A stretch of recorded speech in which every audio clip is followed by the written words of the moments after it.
Aachen Prison is both Germany's most dangerous and most secure prison. It houses murderers, sex offenders, and pedophiles. Their cells are inspected regularly. We've had hollowed out cans of fish, for example. Once I even found money in the sole of someone's shoe, which you really wouldn't expect. Peter Trenkwalder was convicted of murder. Now in his mid-50s, he's serving a life sentence. It sounds like a cliché, but not a single day has gone by where I haven't thought about freedom. Dutch-German inmate Volker Nedel was also sentenced to life for sexual abuse. He no longer thinks about freedom. As long as there's an element of uncertainty, I don't want to cause anyone more harm.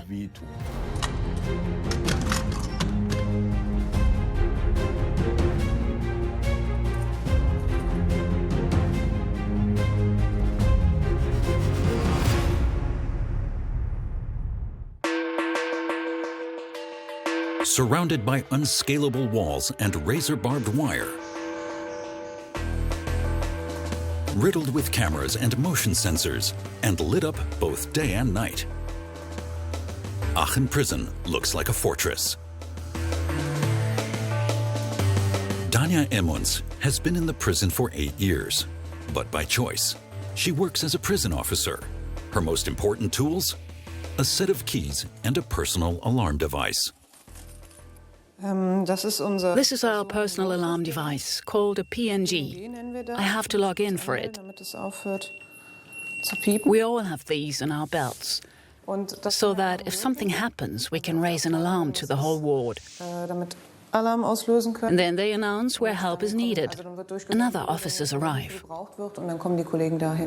The officers are not allowed to carry firearms, tasers, or pepper spray. Running around here with a weapon would be too risky. When we're taking someone outside, then we have to be armed. But here in the building, it would be very easy for me to lose the weapon if I were alone on the ward with 20 men. Barred windows and locked zones. The most frequent task which Dania Emmons does every day is opening and closing the doors. There's already some bad news waiting in her office. Good morning. Good morning. Hi. Were you with prisoner? He got into an altercation. Do you know what happened? Yes, I was there, and the two of them had a little fight in the showers. The issue still hasn't been resolved. They're both still telling their sides. For now, they should be locked in. So keep them both shut? Yeah. Okay, let's do that first. Records are kept of every incident which occurs in the prison, so that the early shift is aware of what happened the night before. They're both mildly injured, with swelling around the eyes and a small cut above the eye. So we're keeping them locked in their cells to separate them from one another. The ward and block managers will resolve this and listen to both their versions. Of the 800 inmates in Aachen Prison, 130 highly dangerous criminals are serving life sentences with preventive detention. They're convicted pedophiles, murderers, and sex offenders. The inmates are let out every morning at 6. I go to open up just before 6. I go from door to door and do what's called a life check. The prison houses exclusively male convicted criminals. Good morning. First of all, I let out the inmates with jobs in the kitchen or maintenance, so they can get to work first. The cells have different sizes and house different numbers of prisoners. Here we just have singles, and over here is a group cell. There's space for 4 people, but right now they're just 2. Good morning. Most of the single cells, officially called holding rooms, are 7 square meters in area, some of them 9. The prison officers can look into the cells through a spy hole and secure the cell by locking the door. 30-year-old inmate Christopher Ostau has a clear layout for his holding room. Let me introduce my office, my quote-unquote dining room. Here's the living room, bedroom, and bathroom. You have to divide it up a bit. Sometimes I see other cells with completely empty walls, with no pictures or anything. I couldn't have that. I have to make it a little cozy so I can feel good. The 30-year-old father must stay behind bars for almost 11 years. He's one of the few inmates who will discuss his crimes openly. I've committed all sorts of crimes. I started early at around 14. I've done robbery, theft, grand theft auto, breaking and entering, assaults. That's what I'm here for. In a few years, Christopher Ostrau will be free again. Other inmates will be locked in here forever. Good morning. Good morning.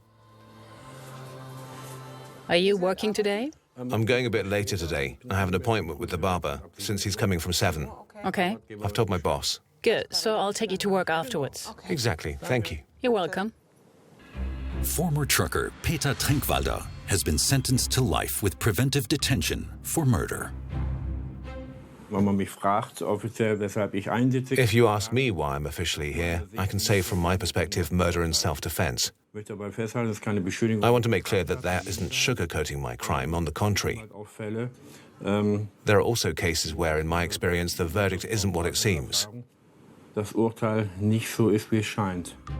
Peter Trenkwalder admits he killed someone, just not planned, cold-blooded murder. Many inmates claim not to have done what they're accused of, and that they have been punished too harshly. Psychologists call this repression. There are definitely a couple of cases here and there where that is the case. But for everyone who claims to have an unfair sentence, to be telling the truth, something would be going very wrong. Peter Trenkwalder, in his 50s, is serving a life sentence. He has decorated his room completely in blue. From the blankets to the coffee pot, everything is color-coordinated. I'm not a Schalke fan. I chose blue because I don't like to have too many different colors. Green, yellow, red, black. I don't like that. Having everything in blue for me creates harmony. I only say harmony because it's just one room. So it all looks a bit more harmonious than if it were multicolored. That's why I chose blue. It also means hope, right? But that's not why I chose it. Right next door to Peter Trenkwalder, there is in fact a Schalke fan. And somewhat unusually for Aachen Prison, he happily invites us into his cell. So, hello there. Welcome to my kingdom. Let me introduce myself. My name is Volker. I'm a citizen of Germany and the Netherlands. You can see my German side. The cell, or the holding room, is in beautiful blue because at the national level, I'm a huge Schalke fan. And if you come in, you can see that on the international level, I support the Dutch soccer team. I also have a Frisian flag here on the right. Schalke scarves, flags, baseball caps, and jerseys. This cell looks just like a fan store. Volker Nedel is also serving a life sentence with preventive detention. I got 9 years and 6 months for sexual abuse. I was also given preventive detention. That means next year, on July 4th, I will have served my sentence, and from July 5th, I will serve my preventive detention. Volker Nedel does not want to divulge the nature of his sexual offense. In prison, that can be dangerous. Many inmates have wives and children. The additional preventive detention means that even though the 56-year-old has served his prison sentence, he still poses a threat to society.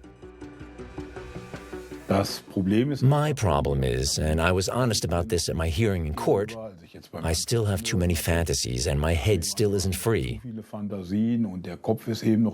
So for now, there's no possibility of being freed.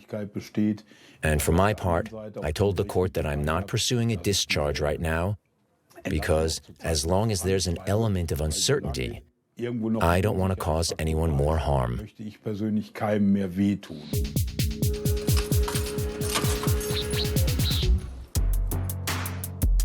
Straight after waking them up, prison officer Dania Emutz brings the first prisoners to work. The man in white is the maintenance worker. The others are going to work in the kitchen. Maintenance worker Christopher Ostrau takes a small tray with some butter, slices of sausage, and cheese. Most of the prisoners eat breakfast on the job. Meanwhile, prison officer Dania Imutz deals with the inmates' mail. This is where the inmates in the open block can send their mail. Over here is the therapy residence, and downstairs is an open block. We structured it so that we don't have to collect their mail from them the whole day. But it's also like that in the closed areas. They send off their mail at 6:15 in the morning, when they get their breakfast. The open shared residences house trusted long-term inmates with good behavior records. Their cells are only locked at night. During the day, they can move freely through their living area. In the mail, they send letters to family, applications for a doctor's visit, or requests for the prison library. We always check the content of the letters first. We have to check that there aren't any blueprints or escape plans. What Dania reads the most are love letters. These are real displays of affection, written over multiple days. And one to an inmate's daughter. How does it affect me? Well, it depends. Sometimes I can't help but feel bad when I see what fate has dealt them. They're not just people who were born and decided, I'm going to kill someone now. We have everything here. Since Aachen is a maximum security prison, when you look in most of their files, you can see that they often grew up in homes or were abused themselves as children. The next task of the day is sending off the checked mail and picking up the incoming mail. We have to check that they have been stamped, because some of them will have forgotten. Then the postal service comes to pick them up. You also have to check where it's going and put it in the correct compartment.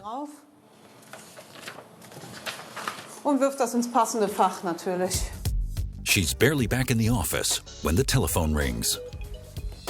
Immunz? Good morning.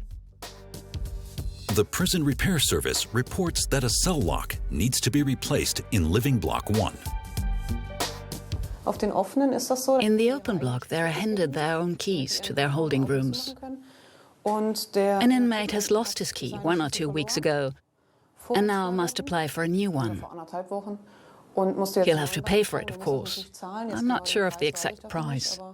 A colleague is coming now to get a new key fitted. In the open blocks, the cell doors have 2 locks. The bigger one can only be opened and closed by the officers. The smaller one is a latch lock. The inmate can open it from the outside, but cannot close it from the inside. I can also lock it from the outside. He can try to turn the key from the inside, but nothing will happen. He can use his key to lock his door to stop other inmates from stealing anything. Many of them are in here for theft, so we need to ensure that they can keep their things safe.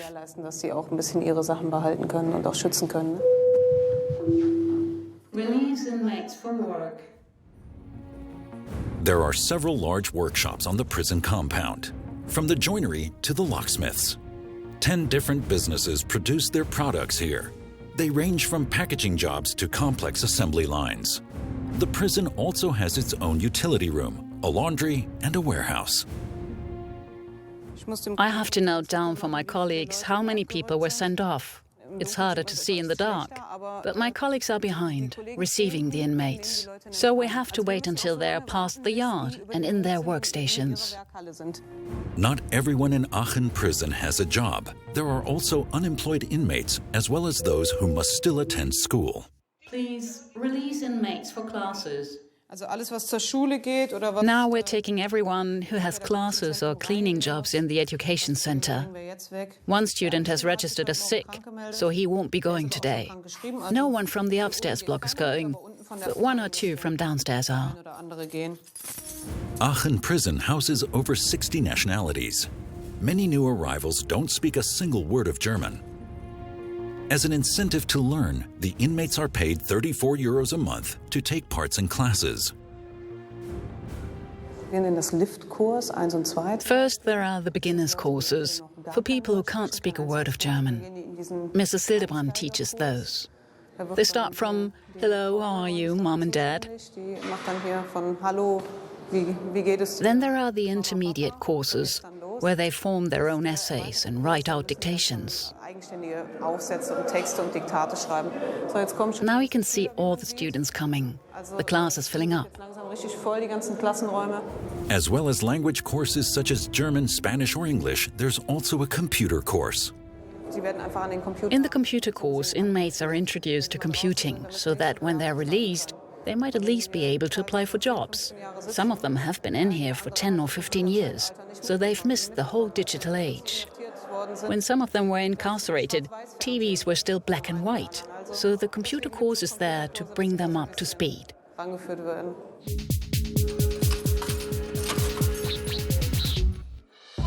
Today, Peter Trenkwalder, an inmate serving a life sentence, can come to work a little later. He has an appointment with the barber. The barber isn't here yet. We can hear when the door opens and go and see if he's arrived or not. But this morning, the barber, who is self-employed, doesn't arrive. Peter Trenkwalder must get ready for work. From most of the inmates' perspective, this 50-something has a dream job, working in the warehouse. So this is my daily route to work. 8 doors are opened and shut in front and behind him. In the prison warehouse, Peter Trenkwalder is the maintenance worker, meaning he's a jack of all trades. He cleans the uniforms, washes dirty dishes, and keeps the whole warehouse clean. It's a good job. I always say that good is relative. Working in the chamber here is quite an independent job. You can work by yourself and you know what needs to be done. I prefer that to working in a workshop where someone is always looking over your shoulder. Fortunately, that's not the case here. There are extra prison cells in the warehouse. They are for inmates who have a lawyer's appointment, for example, or will get day release from imprisonment soon. These, for example, are probably the clothes of an inmate who has an appointment. Since he's had his clothes for a few years, I wash them one more time so that he can wear them fresh again.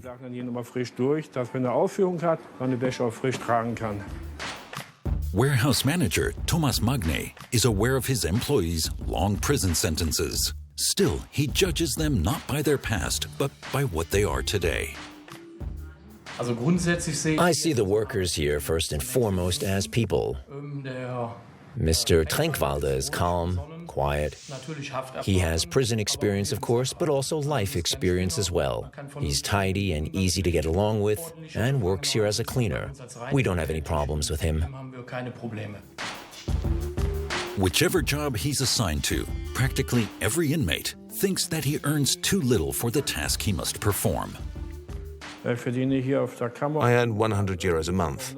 Is it enough? I don't think so. It's tight for me. I don't get any support from outside, so I have to pay for everything myself, even postage stamps. Prison officer Danja Emunds is familiar with the issue concerning low pay, but there's something the inmates like to forget. If he says that 100 euros isn't enough, he's not counting the fact that people on the outside pay for his rent, for example. He lives here cost-free and is fed 3 times a day for free. Some people could only dream of that. And all of the visits to doctors, specialists, dentists, that all adds up. So I think his 100 euros are actually enough for him to buy tobacco or candy or whatever else he wants to buy.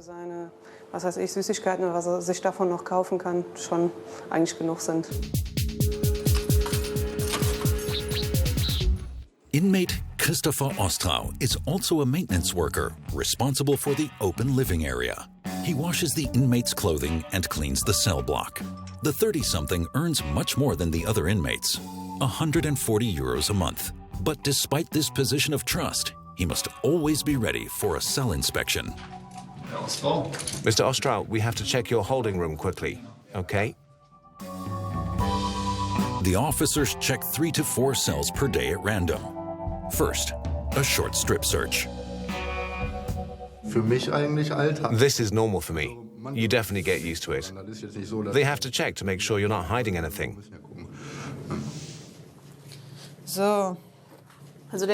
My colleague has to perform the search. Since it's men for men and women for women, we are in a fully male prison, so unfortunately, I always have to fetch my colleagues. A full inspection of a holding room would take a whole hour. So the officer focuses on the essentials.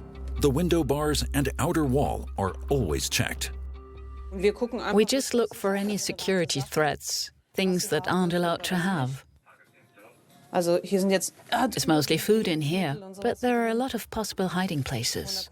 We're looking for drugs, phones or other contraband. In the past, officers have found weapons or escape tools. Experience has taught them which hiding places the inmates prefer. We always have to look in the corners that the inmates don't want to be seen, or where they don't think we'll want to look. Trash cans are very popular, for example. After all, who wants to look in a trash can? Dirty washing is another popular spot. First rule of holding room inspections: anything can be a hiding place. We've had hollowed out cans of fish, for example, that you'd think still look like regularly packed cans of fish. Once I even found money in the sole of someone's shoe, which you really wouldn't expect. Even the mattresses are popular stash spots. It doesn't take long to cut a hole and stick a cell phone inside. Of course, you always have to be careful not to catch a syringe or anything like that.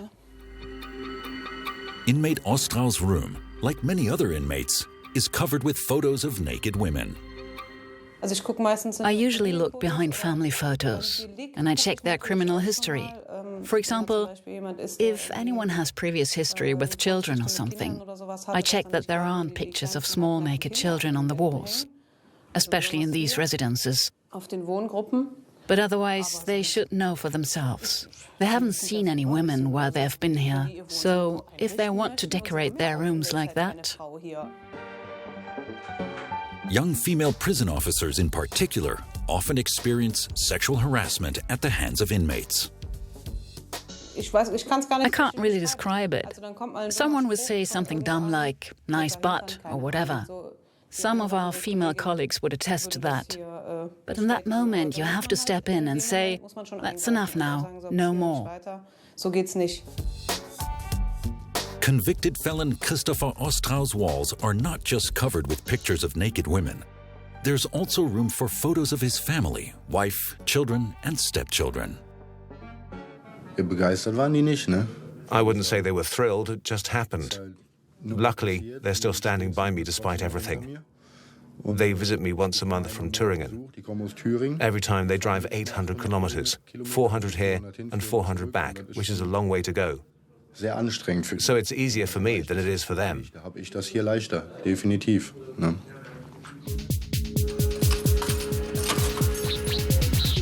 Aachen Prison is one of the highest security correctional facilities in Germany. Why? It has infrared motion sensors, complete camera surveillance, and a huge body of staff, with over 400 employees for around 800 inmates. This is the final destination for convicted felons. A food delivery has arrived. Werner Massak is an industry leader in deliveries for German prisons. He delivers to his clients in Aachen Prison once a week. Now we're unloading the inmates' commissary, which they ordered on Friday. It's being delivered now and will be divided up between the blocks. A huge truck full of all kinds of supplies. During unloading, it becomes clear that even in prisons, things don't always go according to plan. A crate falls to the ground. Once a week, the inmates can buy almost anything. Of course, they can't buy drugs, alcohol or cell phones. But apart from that, they can buy anything. Shower gels, all kinds of candy, shaving products, which you can imagine. TV magazines, anything. Change of scenery. the closed section of Block 5. Here, untried prisoners wait for the supplies they've ordered. Different safety guidelines apply here. As you can see, the whole hallway is a bit more sterile, and the feeling of distance we spoke about earlier is more pronounced here. Sometimes you just know their names, since the turnover is so high. A lot of them are imprisoned for failing to pay a fine or something like that. So they're gone after a day, and then the next one comes. It's a madhouse. Right next door is occupational therapy, where inmates gain their first experience working with tools. Alongside hobby horses and wooden motorcycles, this is also where Aachen Prison's bestsellers are made. We're mainly building birdhouses, nesting boxes, bat boxes for the Forest Service, and then feeding troughs for the bridle, or even posts to put the saddle on. Johannes Tønnesen from the Aachen area used to work in the sex trade and was sentenced to 6.5 years in prison for attempted murder. I used to be a part of a biker gang, and we were involved in drug dealing, prostitution, pimping, all that crap. There was a new gang member I was meant to work with, and I found out that he messed around with kids.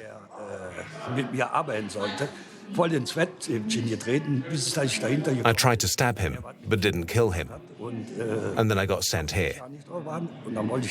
Guilty by association.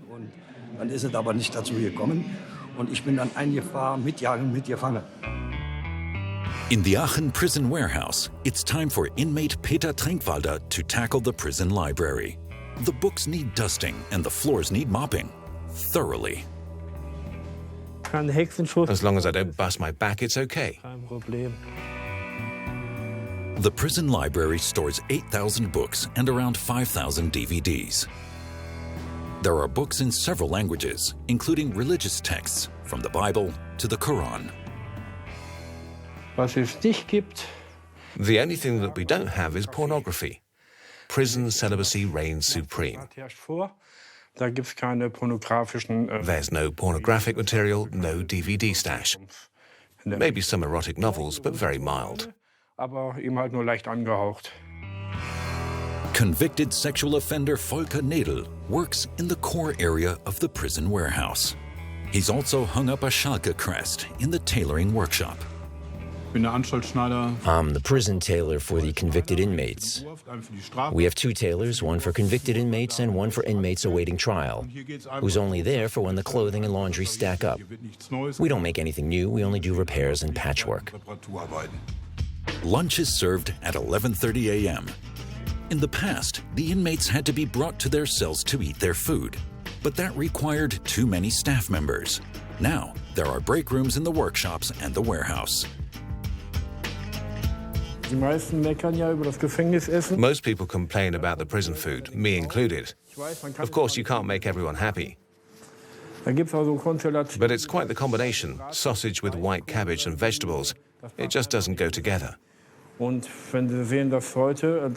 Today we have tomato sauce and pasta mixed with eggs, for example. Some like it, some don't. It fills you up if you finish it, but I usually don't. It's enough to survive.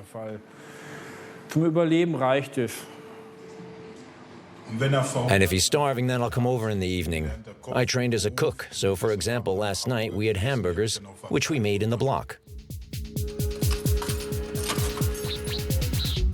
This large kitchen is where 30 inmates prepare the day's lunch. From Monday to Thursday, they serve pasta, sausages, pesto, and meatballs. On Fridays, fish is on the menu, Saturday is soup, and Sundays are for roasts. The menus can be adjusted to meet vegan or religious dietary requirements. Like in all kitchens, special food regulations apply. We have to be careful to take what are called retained samples, which are stored for a week, in case an entire block reports a salmonella outbreak. If there is a salmonella, the samples from the previous day are taken to the lab to see if it came from the food or elsewhere. Prison officer Danja Emunds is going back to the warehouse. Again, there are countless doors which need opening and closing. There are also famous criminals in Aachen Prison, a former soccer pro, a corrupt politician, and the mastermind behind the Gladbeck hostage crisis, Hans-Jürgen Rösner. But for Dania Emunds, murderers are not all the same. I'd say if an inmate is a serial murderer, he'll probably keep coming back if he ever gets the chance to leave prison. And someone who just acted in the heat of the moment, in their own home, who may have been tortured for years and then hit someone, those are the people we probably won't see again. Dania Emunds is picking up inmate Tränkwalder. He has a doctor's appointment, and the barber has shown up. And since he only comes once a month to Block 1, inmate Tränkwalder is allowed a visit even during work hours. But before the 50-something can leave the warehouse, he has to give in his work tools. I have to give in my work stuff before I go to my appointment. My box cutter, which I use for work, and the keys to the locker where I keep my hand tools, cleaning equipment, clothes, etc.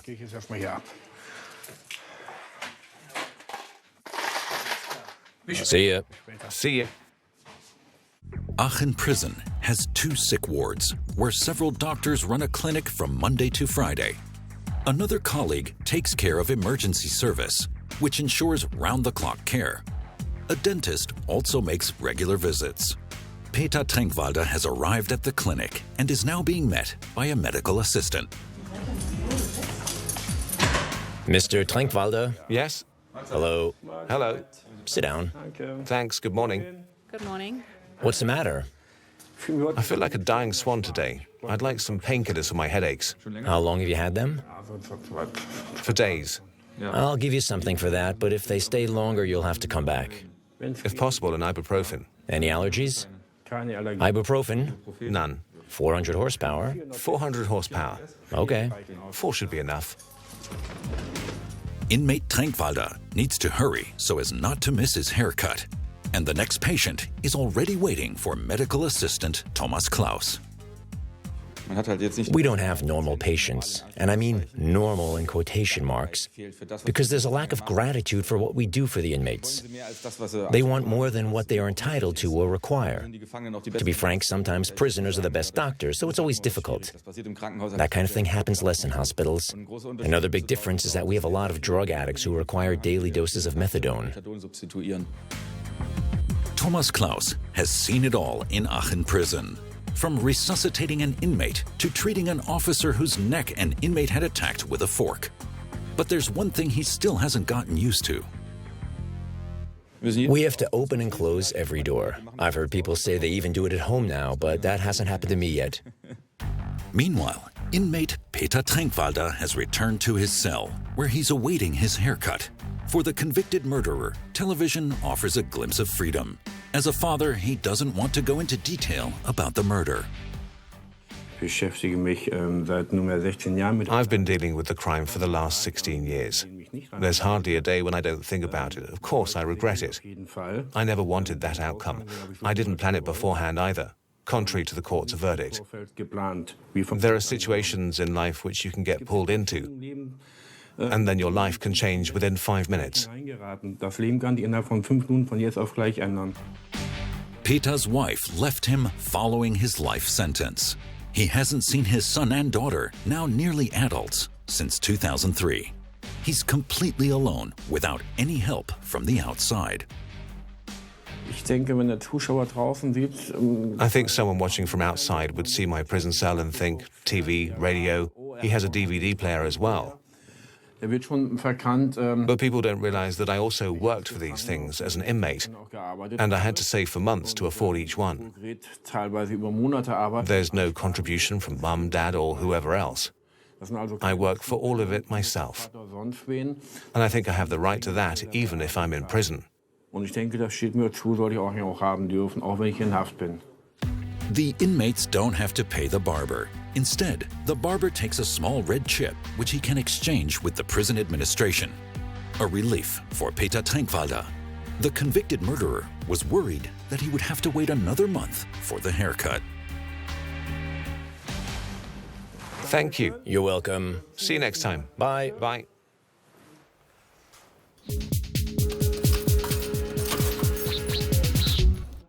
Meanwhile, prison officer Dania Emutz is handling office tasks. Working in a prison was never her dream job. But Dania, who's in her mid-30s and married to a colleague, wanted a career with job security.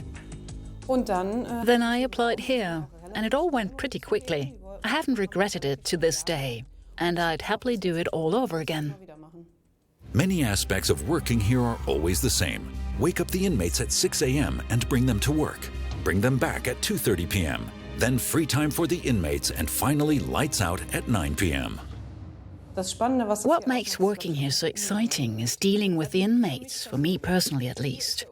Here in the closed residence, the relationship is quite close. It's completely different downstairs in the open block. You know their stories a bit more, how they live at home and what their situation is. It's exciting to see. Have they developed at all? And if yes, in which direction? Inmates who don't have work or who have been written off as sick are allowed to have their lunch in the shared living area. Mr. Ostral? Yes? Are we going to get your food? Does Mr. Heinrich also know? Yes, Mr. Heinrich? Again, countless doors need opening and closing. We're going to get food in the kitchen. I'm dressed like this because we have to wear gloves and cover our arms when handing out food for hygiene reasons. Even the elevators are secured by a lock. Preparing lunch for 800 inmates at the same time requires a stroke of logistical genius. I have to say, in comparison to other facilities, they really put in the effort here. The food is pretty good, I think. You'll see that soon. For example, today is chicken nuggets. That's definitely something I can eat.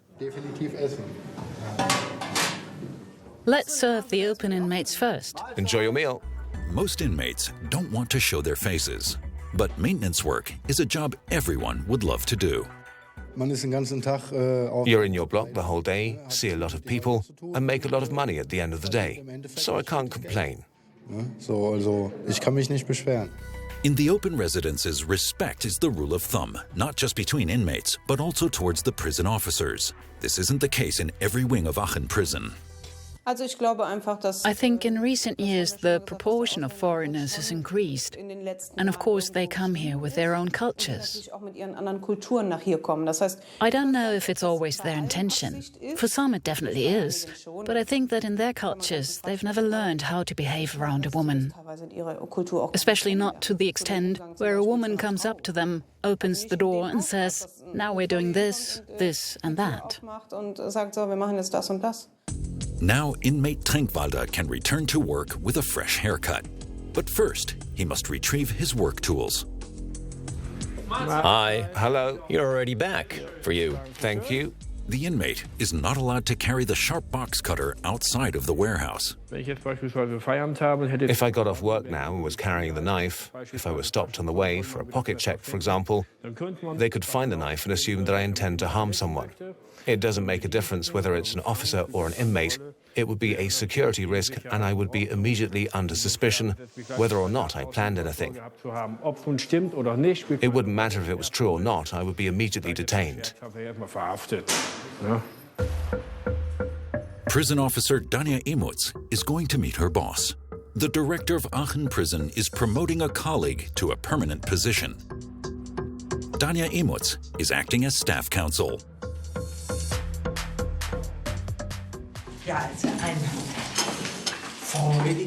So today is an exciting occasion. It's always my job to hand out promotion certificates, which happens far too rarely for my taste, since I always just see beaming faces. That wasn't always the case in Aachen Prison. In 2009, 2 inmates escaped with the help of a prison officer. Even today, drugs and cell phones are smuggled into Germany's most secure prison. Because we can't seal off the prison completely. We have regular visitors coming in, which is something we want. We encourage the inmates to have social contact with the outside world. Lawyers come in, as do volunteers, and we also have letters and packages arriving. So there are many points of entry for drugs, especially since they can be so small. Of course, we take great care in checking, and our visitation team is very well trained and capable. They turn up a lot, but not everything. That's impossible.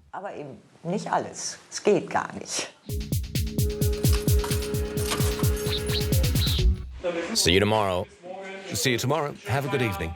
It's 2:30 p.m. and inmate Peter Trinkwalder has finished work for the day. After a shower, he can go back to his residence for some free time. This inmate is practicing for a concert evening for Aachen Prison's Cultural Week. Another is baking cookies for his family's long visit. I'm making cookies filled with jam. The 30-something wants to surprise his parents, uncle, and aunts for their 3-hour-long visit in a few days. We came up with the recipe ourselves. We kept trying it until it worked. The former Leverkusen drug lord shot a rival twice in the stomach at close range. The victim only survived thanks to an emergency operation. I'm in prison for 3 separate acts of violence, which got me sentenced to 10 years in prison. I've served 3 years and 3 months, so I have 8 years and 3 months left. Like all inmates, he dreams of freedom constantly. The future I want is a sensible life, to be reintegrated into society, a crime-free life. That's the goal. Maybe even start a family, bring kids into the world, and work for my money to set a good example for them. Inmates are allowed to apply for long visits after serving 3 months of their sentence. This is the long visit room. Inmates are allowed to meet their relatives here once a month unobserved. They are shut in here for 3 hours. There isn't much here. Couch, a little play area for the kids, a little kitchenette where they can heat something up, and then a shower and restroom so they can get through the 3 hours. Prison officer Dania Emutz's shift has ended for the day. She just has to lock her keys in a locker and recharge her alarm device. Then wait at the gate, which separates the prison from the free world. Considering that there was a camera around, I'd say everything went okay. Apart from the weekend, when there was a fight in the showers, and we kept those 2 inmates locked up. Apart from that, it was pretty relaxed as usual. Long-term inmate Peter Trinkwalder arrives back in his living area, freshly washed, following his shift in the warehouse. First, a cup of coffee. Otherwise, he sticks to his motto. Passing time gets you through life. By that I mean that monotony plays a role in all the daily hardships you go through. But you always get through the day and hope to keep going on. So I tell myself, passing time gets you through life. Inmate Trinkwalder declines his permitted daily hour of fresh air. He isn't interested in the opportunity to play sports 3 times a week either. Some inmates play basketball, work out with weights, or play soccer on the artificial grass. Others play card games in the common room or work on their hobbies, like inmate Volker Nedel. This is my passion, since I obviously can't just go to the training ground to get an autograph. I wrote to some players and the trainer and was sent back their autographs. Schalke as a team is happy to do this. Generally, when I write to Schalke, I get a response within 14 days. Peter Trinkwalder is about to write a letter to his 16-year-old daughter and his 18-year-old son. He hasn't seen either of them since 2003. I make sure to always write on special occasions, birthdays, holidays, etc. I've never had a response, but my mail has never been sent back, so I assume that it's been received. My hope is now that the kids are a bit older, they can decide for themselves whether they want to come and see me at some point.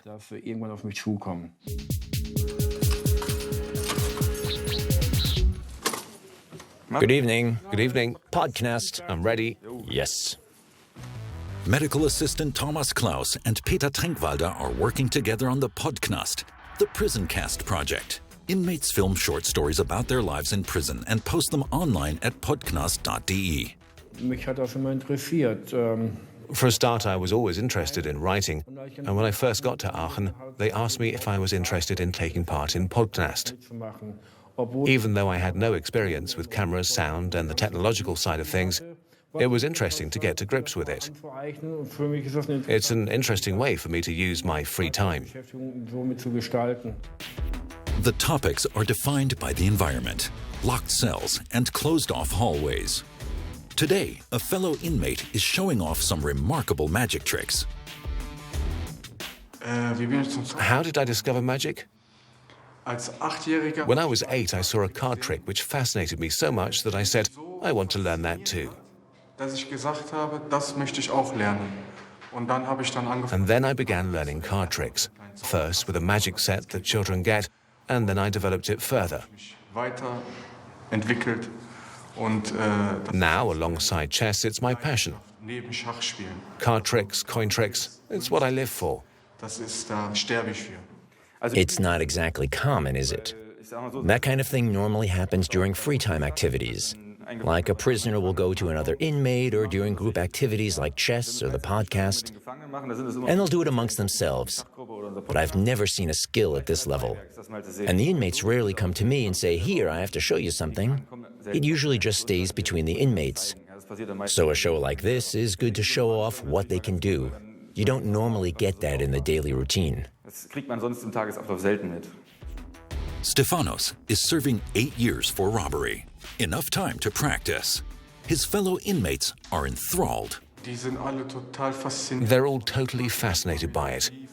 They keep asking me, how do you do it? But I'll never give away my secrets. Up to 6 inmates help out with the Podcast project. Through working on the films, they learn how to get on with other people. Have a nice evening. See you next week. You too. Thanks. Bye. When the inmates spend their evenings in their cells, their thoughts almost always turn to their wife and kids. I differentiate between people who have planned to commit a crime, whether it's robbery, assault, or whatever, with the knowledge that if they get caught, they'll pay the price and not be able to see their wives and children anymore, damaging them in doing so. I don't have any sympathy for people like that. They shouldn't complain about it.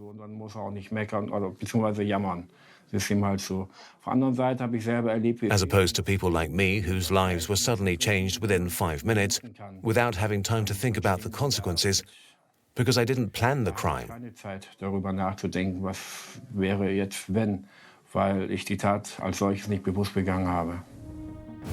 The last highlights of the day are dinner and a TV show. Whoever spends a night in a prison cell soon learns that freedom is the most precious thing on the planet.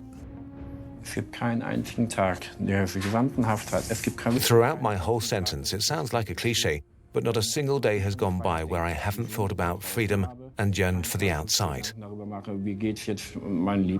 Not a single day where I haven't thought about how my loved ones are, my children, whom we spoke about earlier. There are a lot of things which remind me of it as well, like when I watch TV and see a family. My own desires and aspirations crop up again, no question. Good night. Good night. This door won't open again for another 9 hours.